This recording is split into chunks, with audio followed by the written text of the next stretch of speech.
দক্ষিণ চীন সাগরে নিজেদের আধিপত্য বজায় রাখার সবসময় চেষ্টা করে চীন। তবে এবার ফিলিপিন্সের একটি জাহাজকে তাড়া করতে গিয়ে ঘটে গেল বিপত্তি। নিজেদের কোস্টগার্ডের নৌকায় ধাক্কা দিল চীনের যুদ্ধ জাহাজ। ঘটনাটি ঘটেছে দক্ষিণ চীন সাগরের স্কারবোরা এলাকায়। দেখে নেব সেই দৃশ্য।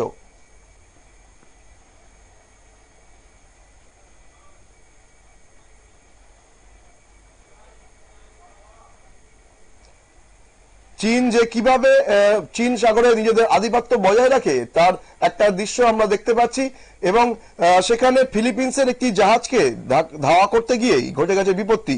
নিজেদের উপকূল রক্ষী বাহিনীর নৌকোতেই ধাক্কা মেরে দিয়েছে চীনের যুদ্ধজাহাজ। এখনো পর্যন্ত এই বিষয়ে ক্ষয়ক্ষতির কোনো পরিমাণ জানা যায়নি, তবে এই বিষয়টি চীনের রাজনৈতিক বা চীনের যে সম্মান আছে সেটি কিছুটা হলেও নষ্ট করছে বলেই মনে করা হচ্ছে। নজর রাখবো পরবর্তী খবরের দিকে, তার আগে নিয়ে নেব ছোট্ট একটা বিজ্ঞাপনের বিরতি।